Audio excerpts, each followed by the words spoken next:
Hello everyone, a warm welcome to all of you at our YouTube channel CA Sansar.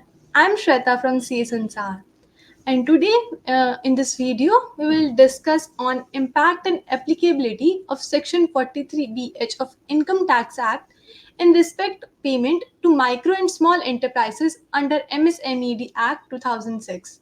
सो इस पर discussion करने के लिए आज हमारे साथ हमारे स्पेशल स्पीकर सी राजीव जैन सर जी प्रेजेंट है जो कि हमें इस टॉपिक के बारे में एक्सप्लेन करेंगे एंड फर्दर गाइड करेंगे so first of all thank you sir for joining us और ये अपना ये वैल्यूएबल टाइम हमको देने के लिए so before Rajiv sir has started, I want all of you to like our video and subscribe our YouTube channel CA Sansar and press the bell icon so that you will not miss the latest updates of our channel.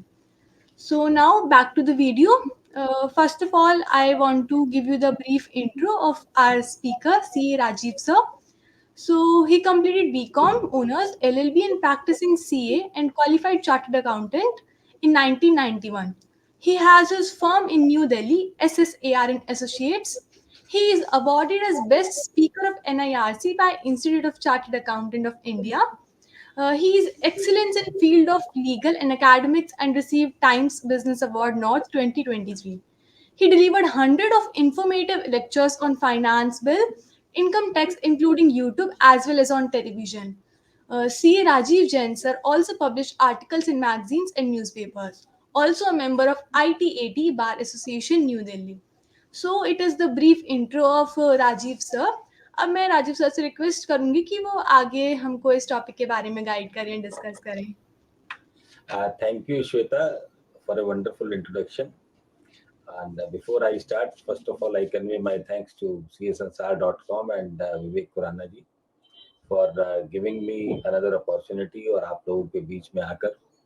हालांकि जब आज का जो topic है इसके विषय में मेरी बात हुई तो बात ये थी कि डिस्कशन यही चल रहा था विवेक जी का कि जो सेक्शन आया है 43B सबसेक्शन H और जो बिजनेस कम्युनिटी है पूरी बिजनेस कम्युनिटी में इस सेक्शन की अंडरस्टैंडिंग को लेकर एक बड़ा शोर मचा हुआ है कि किस तरीके से इस सेक्शन को कंप्लायंस कर पाएंगे और बहुत सारा कंफ्यूजन है. तो विवेक जी का कहना था कि सर अब की बार चार्टर्ड अकाउंटेंट्स और टैक्स प्रोफेशनल से ज़्यादा फ़ोन जो है बिजनेस कम्युनिटी के आ रहे हैं कि सर ये किसी तरीके से सेक्शन का किस तरीके से हम कंप्लायंस करें, इसको सरल हिंदी भाषा में समझा दें. तो विवेक जी ने मुझे स्पेशली रिक्वेस्ट किया था कि आज की इस डेलिब्रेशन को हम हिंदी और सरल भाषा में रखें ताकि जो आम आदमी है और जो बिजनेस कम्युनिटी है, इसका मतलब ये नहीं है कि टैक्स प्रोफेशनल्स के लिए उपयोगी नहीं होगा, टैक्स प्रोफेशनल्स के लिए भी उतना ही उपयोगी होगा, लेकिन I will try to be very simple और बड़े सरल भाषा में इस पूरे इम्प्लीकेशन को समझाने की कोशिश करूँगा. तो आज हम बात करेंगे section 43B subsection H of the income tax act जो कि 1 अप्रैल 2023 यानी फाइनेंशियल ईयर 2023-24 यानी असेसमेंट ईयर 24-25 इस साल से एप्लीकेबल होने वाला है. और ये सेक्शन जब से आया है तो इस सेक्शन का इतना वाइड इम्प्लीकेशन है. इससे पहले भी section 43B income tax act में है, लेकिन जो उसका इम्पैक्ट था, उसका जो फाइनेंशियल इम्पैक्ट था वो मैनेजेबल था, बियरेबल था. लेकिन जो 43B सबसेक्शन H जो 1 अप्रैल 2024 यानी 1 अप्रैल 2023 फाइनेंशियल ईयर जो स्टार्ट हुआ वहां से एप्लीकेबल होगा, इसकी जो फाइनेंशियल इम्प्लीकेशन है वो बहुत ज्यादा है और वो अनबियरेबल है, वो बड़ी टॉर्चर करने वाली है. और कई सिचुएशन में जब हम डिस्कशन करेंगे तो उसके बड़े खराब रिजल्ट आने वाले हैं और बहुत लोगों की तो ऐसी फाइनेंशियल कैपेसिटी भी नहीं होगी कि वो उसको मीट आउट कर पाए, इस ऑब्लिगेशन को मीट आउट कर पाए. लेकिन फिलहाल मौजूदा जिस भी स्वरूप में सेक्शन हमारे पास है, हमें इस सेक्शन को कंप्लायंस करना है. We are going into elections और अभी बजट आया नहीं है तो इस सेक्शन में कोई अमेंडमेंट अभी आएगी या नहीं आएगी हमारी इनकम टैक्स रिटर्न भरने से पहले, इस बात की चर्चा करने का भी कोई औचित्य नहीं है. तो अभी हम कंसंट्रेट करेंगे कि जिस मौजूदा स्थिति में ये सेक्शन है इसका हम कंप्लायंस कैसे करें. देखिए, जो भी एसएससी है, जितने भी लोग बिजनेस इनकम में अपनी इनकम डिक्लेयर करते हैं, जो बिजनेस में एंगेज हैं या प्रोफेशन में एंगेज हैं, वो अपनी कंपटीशन ऑफ इनकम बनाते हैं. और जब हम अपनी कंपटीशन ऑफ इनकम बनाते हैं, जब हम अपनी किताबें लिखते हैं, बुक्स ऑफ अकाउंट्स लिखते हैं, तो आमतौर पर हम मर्केंटाइल सिस्टम ऑफ अकाउंटिंग करते हैं. मर्केंटाइल सिस्टम ऑफ अकाउंटिंग में क्या होता है कि जिस साल की हमारी इनकम है और जिस साल का हमारा खर्चा है वो उसी साल में मैच कर दिए जाते हैं. और चाहे वो अगले साल में हमने उसकी पेमेंट की हो या एडवांस में हमने उसकी पेमेंट कर दी और डेट ऑफ पेमेंट से उसका कोई लेना देना नहीं होता। तो हमारी जब इनकम हम बनाएंगे बिजनेस प्रोफेशन में, अपनी इनकम, टैक्सेबल इनकम हम कंप्यूट करेंगे, तो मर्केंटाइल सिस्टम के हिसाब से कंप्यूट करेंगे। एग्जाम्पल के तौर पर हमने 10 करोड़ रुपए का माल खरीदा, हमने 11 करोड़ रुपए में बेच दिया, सिंपल। अब ये 10 करोड़ रुपए की पेमेंट गई या नहीं गई, या 11 करोड़ रुपए की पेमेंट आई या नहीं आई, दैट इज इमटेरियल। एग्जाम्पल से समझिए, 10 करोड़ का क्रेडिट पे माल खरीदा, 11 करोड़ रुपए का क्रेडिट पे बेच दिया, 1 करोड़ रुपए मेरी इनकम होगी। ये मर्केंटाइल सिस्टम ऑफ अकाउंटिंग है। अब मेरी 11 करोड़ जो मैंने सेल किया उसकी भी पेमेंट नहीं आई, जो मैंने 10 करोड़ का परचेज किया मैंने उसकी भी पेमेंट नहीं की, राइट। लेकिन इसका मेरी पेमेंट का मेरी कंप्यूटेशन ऑफ इनकम से कोई लेना देना नहीं। लेकिन 43B जो सेक्शन है वो ये कहता है कि जो mercantile system of accounting follow करता है, कुछ पेमेंट ऐसी है कि इन पेमेंट को हम आपको कैश सिस्टम पे अलाउ करेंगे, आपको खर्चा उस समय अलाउ करेंगे जब आप इसकी एक्चुअल पेमेंट कर देंगे। अगर एक्चुअल पेमेंट नहीं करेंगे तो आपको खर्चा नहीं मिलेगा। यानी मेरे अकाउंटिंग सिस्टम को डिस्टर्ब कर दिया। सेक्शन 43B में जो पहले आइटम आती थी वो टैक्स की, ESI, PF, leave encashment, bonus, interest to banks, interest to financial institutions, इस तरह के आइटम थी। अब इनका बहुत बड़ा फाइनेंशियल इम्प्लीकेशन मेरे ऊपर नहीं होता था अगर मेरी पेमेंट डिले हो गई। अगर मैं 31 मार्च 2024 की मेरी पेमेंट है और मेरी due date of filing of income tax return मेरी 30 सितंबर है, तो या 31 जुलाई है, तो मैं अपनी due date of filing of return तक भी अगर उसकी पेमेंट करता हूँ तो मुझे उसकी छूट मिल जाती है, वरना मुझे अगले साल में मिल जाएगी। अब यहाँ पर जो हम एग्जाम्पल जो कैरी करके चले, अब ये जो नया सेक्शन आया 43B सबसेक्शन H, अब हमने देखा कि हमने 10 करोड़ रुपए का माल खरीदा, 11 करोड़ रुपए में बेच दिया, उधार खरीदा, उधार बेच दिया, पेमेंट मेरे पास आई नहीं। जब मेरे पास पेमेंट आई नहीं तो मैंने पेमेंट को दिया नहीं। लेकिन अब ये सेक्शन कहता है अगर ये 10 करोड़ रुपए का माल मैंने किसी माइक्रो या स्मॉल एंटरप्राइजेस से खरीदा है, ठीक है, तो इसकी पेमेंट, इसका जो खर्चा है 10 करोड़ रुपए का, वो मुझे पेमेंट बेसिस पे अलाउ होगा। यानी कि यदि 31 मार्च तक इस 10 करोड़ की एसएससी पेमेंट नहीं कर पाया, 31 मार्च 2024 तक, तो इस 10 करोड़ रुपए डिसअलाउ हो जाएंगे, उसके ऊपर टैक्स लग जाएगा। इसमें एक एक्सेप्शन दिया, एक अपवाद दिया कि यदि जो 31 मार्च 2024 को पेमेंट है, जिस दिन ये परचेज मेरे पास आई, जिस दिन मैंने गुड्स रिसीव की, अगर मैंने बायर सेलर के साथ, सप्लायर के साथ एग्रीमेंट किया है, यदि मैं 45 दिन के भीतर उसकी पेमेंट कर दी और एग्रीमेंट नहीं है तो मैंने अगर 15 दिन के भीतर उसकी पेमेंट कर दी, तब मुझे छूट मिल जाएगी मर्केंटाइल बेसिस पे, अदरवाइज ये कैश सिस्टम पे पेमेंट मिलेगी। इसी एग्जांपल पे समझें, यदि 10 करोड़ रुपए की मैंने परचेस की और ये 10 करोड़ रुपए की जो परचेस है 31 मार्च 2024 को आउटस्टैंडिंग है, और 31 मार्च 2024 के बाद गुड्स रिसीव करने के 15 दिन या 45 दिन के भीतर यदि मैंने उसकी पेमेंट कर दी, तब तो मुझे उसका खर्चा मिल जाएगा। अदरवाइज ये मेरा उस साल की, पिछले साल की इनकम में टैक्स हो जाएगा, और जब मैं नेक्स्ट ईयर में उसकी पेमेंट करूंगा तो नेक्स्ट ईयर में मुझे उसका खर्चा अलाउ हो जाएगा।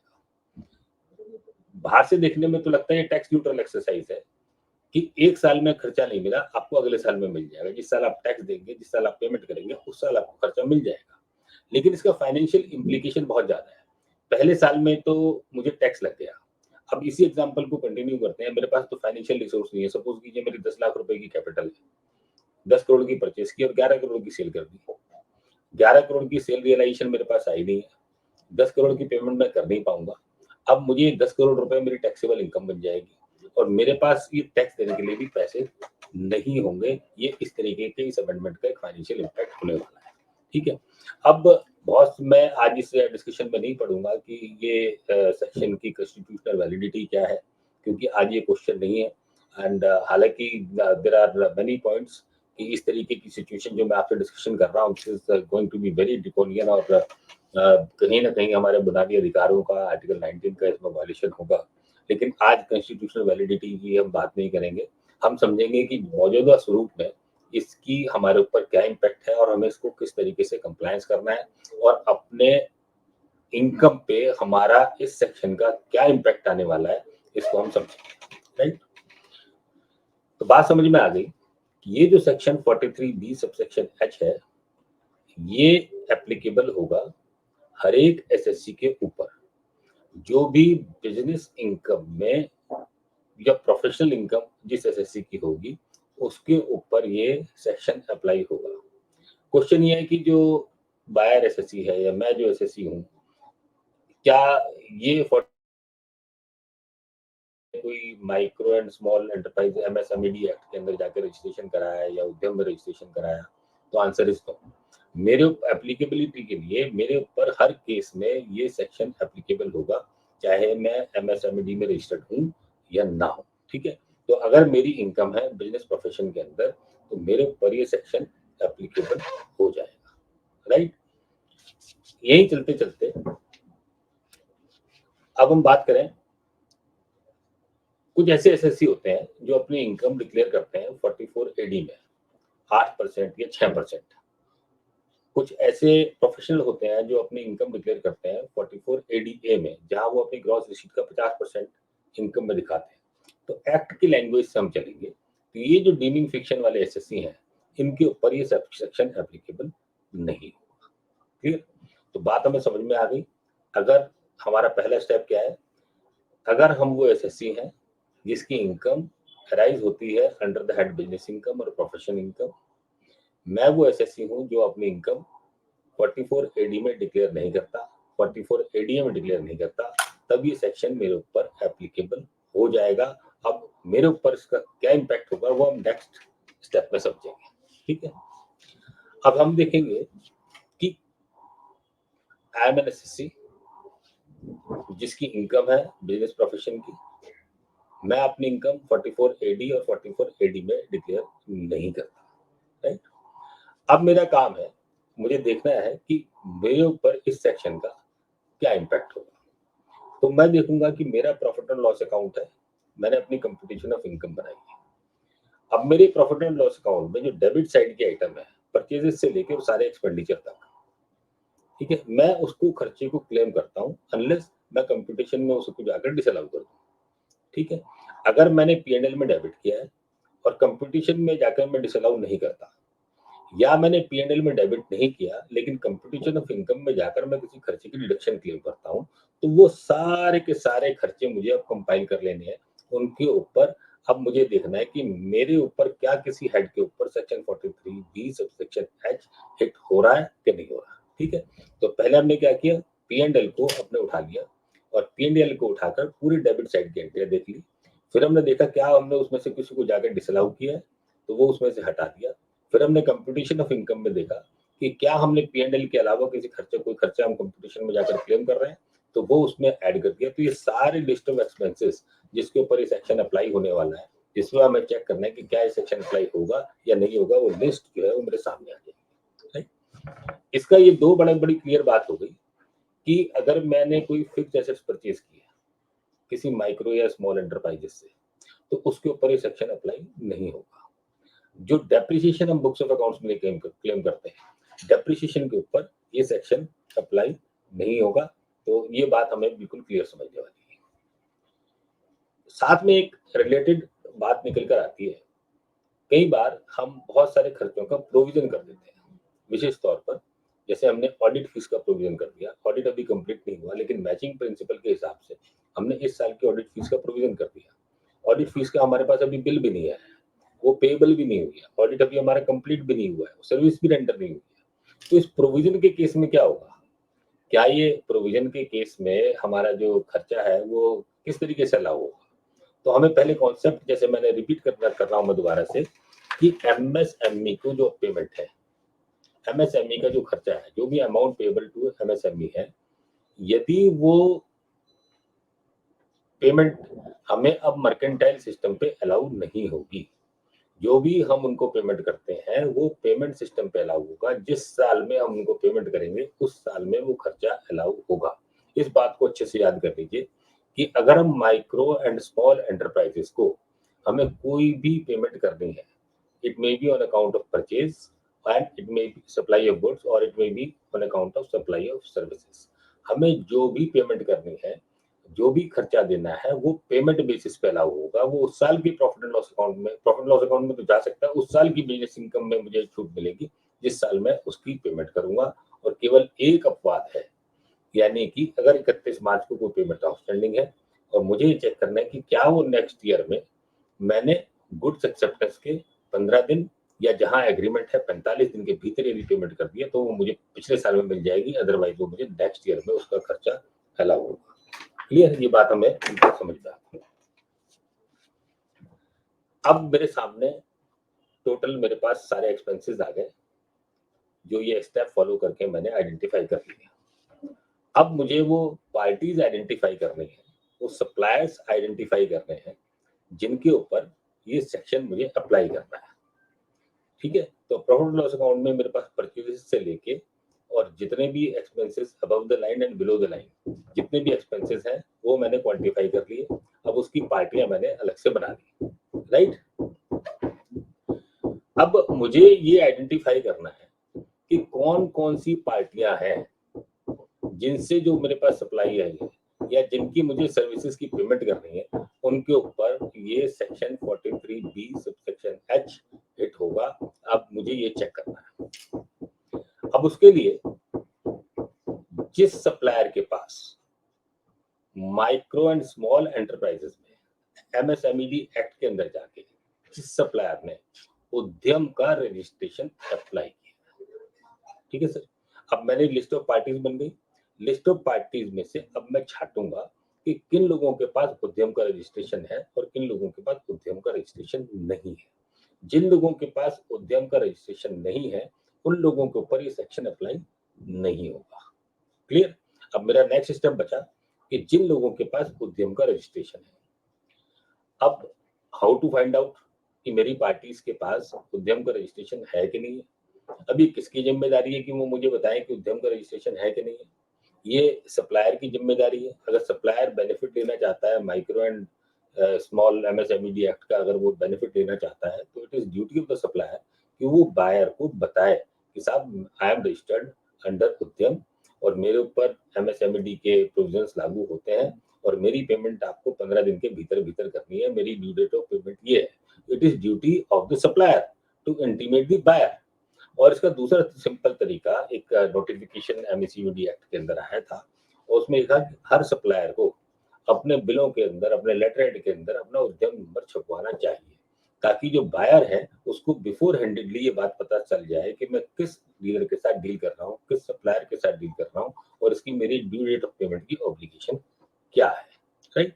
तो ये ड्यूटी है सप्लायर की कि वो अपने बिलों पर लिखकर या अदरवाइज कॉरेस्पॉन्डेंस करके अपने बायर को इंटीमेट करे कि देखिए साहब मैं उद्यम के अंदर रजिस्टर्ड हूँ, मैं MSMED के अंदर रजिस्टर्ड हूँ और मेरी पेमेंट आपको within the due date within 15 days और विद इन 45 डेज जो भी मेरे आपके बीच का एग्रीमेंट है उसके अंदर अंदर आपको मुझे मेरी पेमेंट करनी है। अब क्वेश्चन ये आता है कि हमने अपने सप्लायर्स के बिल्स को वेरीफाई कर लिया और उसमें से हमने छांट लिया कि कितने उद्यम के रजिस्टर्ड है और कितने उद्यम में रजिस्टर्ड नहीं है। अब क्वेश्चन ये है कि जो लोग उद्यम में रजिस्टर्ड है उनको हम अलग ब्रैकेट बना देंगे, उनका एक अलग हम ड्रॉर उनकी बना देंगे, उनको एक अलग विंडो में हम उसको कंपाइल कर लेंगे। अब जो बचे जिन लोगों का उद्यम का रजिस्ट्रेशन नहीं है, ऐसा whether there is a possibility कि उनका उद्यम का रजिस्ट्रेशन हो और वो हमें बताना भूल गए या इंटीमेट ना कर पाए, तो क्या हम सर्च कर सकते हैं कि हमें पता लग जाए कि उनके पैन नंबर बेस पर जाकर हम सर्च कर लें कि क्या उनका उद्यम का रजिस्ट्रेशन है या नहीं है। द आंसर इज नो, हम सर्च नहीं कर पाएंगे। अभी भारत सरकार के पोर्टल के ऊपर ऐसा कोई मैकेनिज्म नहीं है कि आदमी के पैन नंबर के बेस पे या उसके नाम के बेस पे हम उसके उद्यम रजिस्ट्रेशन को फाइंड आउट कर सके या सर्च कर सके। The only manner of communication is कि सप्लायर बायर को अपना उद्यम का रजिस्ट्रेशन कम्युनिकेट करे। इसके अलावा और कोई मैकेनिज्म किसी भी प्रकार का हमारे पास नहीं है। तो ऐसी सिचुएशन में SSC को एज एन अमेंडेंट प्रिकॉशन बाकी जितने सप्लायर बचे जिनके बिलों के ऊपर उद्यम का रजिस्ट्रेशन नंबर नहीं लिखा, ठीक है, उनके साथ एक ईमेल एक्सचेंज करें, कॉरेस्पॉन्डेंस करें कि यदि आप उनको इंटीमेट करें कि अगर आपका पास उद्यम का रजिस्ट्रेशन है तो आप अपना उद्यम का रजिस्ट्रेशन हमें इंटीमेट करें, राइट। अब ये स्टेप पूरा करने के बाद अब हमारे पास वो लिस्ट तैयार हो गई, वो सप्लायर्स तैयार हो गए जिन लोगों के पास उद्यम का रजिस्ट्रेशन है, ठीक है। अब ये हमारी ड्यूटी है कि हम पीरियोडिक लेवल पर जाकर उस उद्यम के रजिस्ट्रेशन को सर्च करके और उस सप्लायर के उद्यम के रजिस्ट्रेशन को डाउनलोड करें वेबसाइट से जाकर। उद्यम की साइट पर जाएं, एमएसएमई की साइट पर जाएं और वहां से जाकर हर 3 महीने बाद, हर 2 महीने बाद हम उद्यम के रजिस्ट्रेशन को अपग्रेड करें और उस रजिस्ट्रेशन सर्टिफिकेट के अंदर क्लियरली लिखा होता है कि ये एंटिटी का नाम है, ये इनका एड्रेस है, कौन सी तारीख से इन्होंने रजिस्ट्रेशन लिया है, whether they are micro enterprises और दे आर स्मॉल एंटरप्राइजेस। बहुत से लोगों का कहना है कि हम जो है ना सप्लायर से एक डिक्लेरेशन लें कि भाई आप खुद बताओ कि आप कहाँ पर रजिस्टर्ड हो, अपनी टर्नओवर बताओ और फिर हम कोई मैकेनिज्म खुद इंस्टॉल करें, फिर हम जज करें कि वो माइक्रो है कि स्मॉल है या कि मीडियम है। मेरे ख्याल say that is not required. जब एक भारत सरकार ने मैकेनिज्म दिया है उद्यम के रजिस्ट्रेशन का, तो बाकी चीजों में हमें पढ़ने की कोई आवश्यकता नहीं है। हम सिर्फ उद्यम के रजिस्ट्रेशन को वो पीरियडिकली अपडेट होते रहते हैं, कोई कैंसिल भी करा देता है, ठीक है, कोई अपनी अपग्रेड भी कर लेता है, कोई डाउनग्रेड भी कर लेता है। तो हम पीरियडिकल लेवल पे उस उद्यम के रजिस्ट्रेशन को डाउनलोड कर लें और जब हम डाउनलोड कर लेंगे तो अब हमारे पास दो तरह के रजिस्ट्रेशन आएंगे। एक वो रजिस्ट्रेशन होगा जहां supplier is registered as a trader और दूसरा रजिस्ट्रेशन वो है जहां supplier is registered as a manufacturer. ठीक है सर। तो ये जो सेक्शन 43H है ये ट्रेडर के ऊपर अप्लाई नहीं होगा। यानी जो अब हमारे पास एग्जिस्टिंग लिस्ट निकल कर आ गई, जो जिनके पास उद्यम का रजिस्ट्रेशन है, हमने रजिस्ट्रेशन सर्टिफिकेट डाउनलोड कर लिए। अब फिर उसमें से हमें फर्दर दो कैटेगरी डिवाइड कर देनी है, एक मैन्युफैक्चरर की और एक ट्रेडर की। तो ट्रेडर के ऊपर कोई डिसअलाउंस 43B(H) की नहीं होगी। सिर्फ जो सप्लाईज ऑफ गुड्स और सप्लाई ऑफ सर्विसेज हम लोगों ने ली है उस सप्लायर से हु इज रजिस्टर्ड अंडर उद्यम एज ए मैन्युफैक्चरर, उसके ऊपर 43B सबसेक्शन H अप्लाई होगा। क्लियर? तो ये बात हमें समझ में आ गई। अब हमारी पूरी की पूरी बास्केट निकल आई, हमारे कस्टमर्स निकल आए, हमारे सप्लायर्स निकल आए, नॉट कस्टमर्स। हमारे सप्लायर्स की लिस्ट हमारे पास आइडेंटिफाई होगी कि these suppliers are registered under Udyam, ये लोग मैन्युफैक्चरर हैं। अब मुझे इनके ऊपर अपने डिस्काउंट चेक करने हैं। ठीक है। तो यदि इनसे हमने 1 अप्रैल 2023 के बाद इनसे हमने कुछ भी सप्लाईज ली है, परचेजेस ली है, एक्सपेंसेस किए हैं या सर्विसेज ली है, राइट, तो वो सब पेमेंट्स के ऊपर ये सेक्शन एप्लीकेबल हो जाएगा। तो यदि जितना अमाउंट हमने 31 मार्च तक पे कर दिया वो सारा का सारा मुझे खर्चा मिलेगा, उसमें कोई डाउट नहीं है। ठीक है। 1 अप्रैल 2023 से हमने परचेजेस शुरू की, सप्लाईज देनी शुरू की, जितना भी हमने 31 मार्च 2024 तक उनको पेमेंट कर दिया उसकी अलाउबिलिटी में कोई प्रॉब्लम नहीं है, कोई नो सेकंड क्वेश्चन। अब क्वेश्चन है जो आउटस्टैंडिंग रह गया। अब जो आउटस्टैंडिंग अमाउंट रह गया उस आउटस्टैंडिंग अमाउंट में हमें चेक करना है कि जिस दिन मैंने गुड्स रिसीव कर ली, अगर हमारा सप्लायर के साथ एग्रीमेंट है और उस एग्रीमेंट में हमने लिख दिया कि हमारी ड्यू डेट 45 दिन होगी, तो जिस दिन हमें सप्लाई रिसीव हुई, जिस दिन हमें सर्विस रिसीव हुई, उस दिन से 45 दिन काउंट होंगे। तो 45 दिन के भीतर भीतर यदि नेक्स्ट ईयर में 31 मार्च 2024 के बाद आपने उसकी पेमेंट कर दी, फ्रॉम द 45 डेज, 31 मार्च से काउंट नहीं होंगे, 45 डेज काउंट होंगे from the receipt of, from the date of acceptance of goods और सर्विसेज। ठीक है, 45 दिन के अंदर अंदर पेमेंट करनी है। और यदि कोई एग्रीमेंट नहीं है तब आपको 15 दिन के अंदर पेमेंट करनी है। सपोज कीजिए किसी से हमने गुड्स एक्सेप्ट कर ली, लेकिन गुड्स एक्सेप्ट करने के बाद उसमें डिस्प्यूट हो गया। अगर कोई ऐसा डिस्प्यूट है तो ये 15 दिन का और ये 45 दिन का जो ड्यू डेट है ये आपकी बढ़ जाएगी, but that dispute should be raised within 15 days of except receipt of goods और सर्विसेज। ठीक है, और ये राइटिंग में होना चाहिए। अगर डिस्प्यूट होगा तो ये चीजें एक्सटेंड होंगी, अदरवाइज ये ड्यू डेट एक्सटेंड नहीं होगी। क्लियर? तो अब हमारे को, हमने ये पूरी एक्सरसाइज कर ली और एक्सरसाइज करने के बाद 31 मार्च को जो हमारे पास ड्यू रह गए, amount which is due to MSMED, ठीक है, वो सारे के सारे के ऊपर ये सेक्शन 43B(H) लगने वाला है, जिसकी पेमेंट हम डेट ऑफ एक्सेप्टेंस के 15 दिन या 45 दिन के भीतर नहीं कर पाएंगे, वो डिसअलाउ हो जाएगी under section 43B subsection H, और उसके कॉन्सिक्वेंटली उसी प्रकार से टैक्स के इम्प्लीकेशन होंगे और टैक्स लगने वाला है। तो यहाँ पर थोड़े थोड़े से छोटे छोटे से 2-3 इश्यूज जरूर हैं वो मैं साथ में शेयर करता चलूँ, डिस्कशन करता चलूँ कि सबसे बड़ा जो उसका ड्रैकोनियन जो इम्पैक्ट आने वाला है वो परचेज़ेस के केस में आने वाला है। क्योंकि परचेज़ेस के केस में जो इम्पैक्ट है वो इतना ह्यूज होगा कि वो किसी भी एसएससी की फाइनेंशियल स्ट्रेंथ को डिस्टर्ब कर देगा, फाइनेंशियल कैपेबिलिटी को डिस्टर्ब कर देगा। और 2-3 जो बड़ी अहम चीज़ें हैं, एक कॉन्सेप्ट होता है, कई बार हम लोग क्या करते हैं कि चेक इश्यू कर देते हैं, है ना? और चेक तो हमने 15 दिन के भीतर या 45 दिन के भीतर इश्यू कर दिया और सामने वाले जो कस्टमर है उसने हमें रसीद भी दे दी। लेकिन वो चेक 10 दिन तक, 20 दिन तक सामने वाले पार्टी ने बैंक में नहीं डाला और हमारी बुक्स में नहीं आया। और जब हम चेक करेंगे तो पता चले दिया दैट वाज़ विदिन 45 डेज़ और 15 डेज़। लेकिन जब चेक अल्टीमेटली क्लियर हुआ, तो वो 45 डेज़ और 15 दिन की लिमिट क्रॉस हो गई, तो उस सिचुएशन में क्या होगा? तो उस सिचुएशन में बड़ा क्लियर है, देखिए जो चेक होता है इट्स अ नेगोशिएबल इंस्ट्रूमेंट और अगर कोई चेक डिसऑनर होता है तो उसके एक अपने अलग कॉन्सिक्वेंसेस हैं।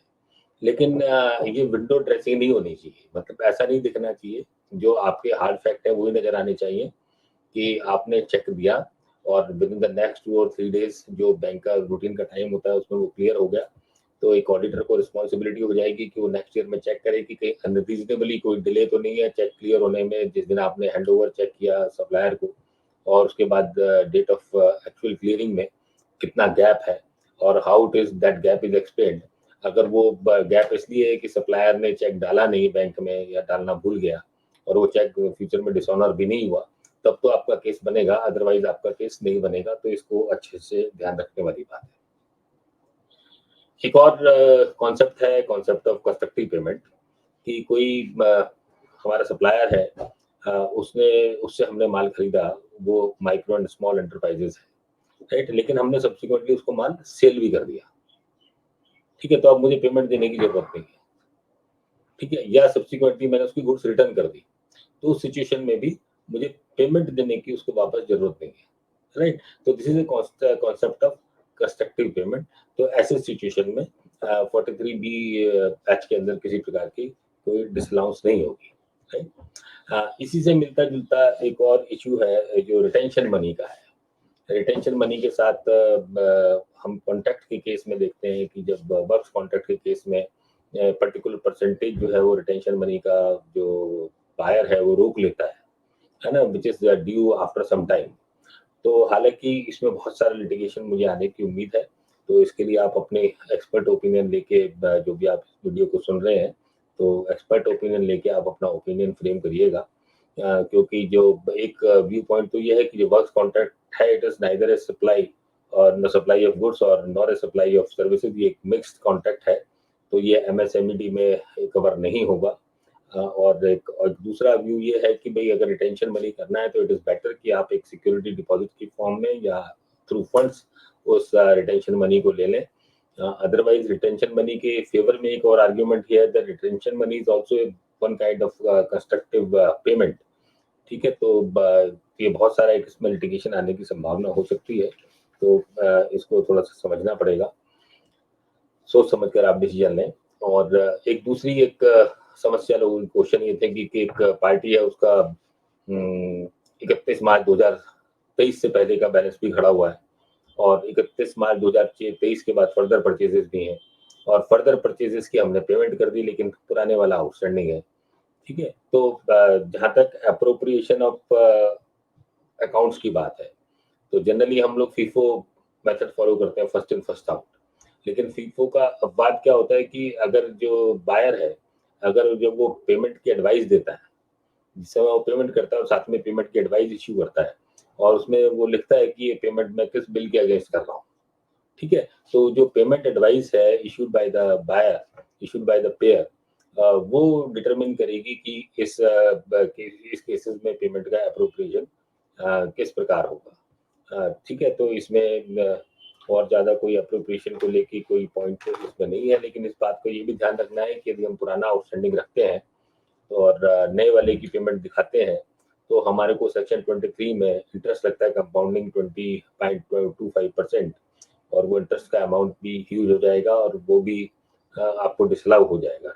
तो इस तरह की कोई भी टैक्स प्लानिंग करते समय में इस बात का ध्यान रखें।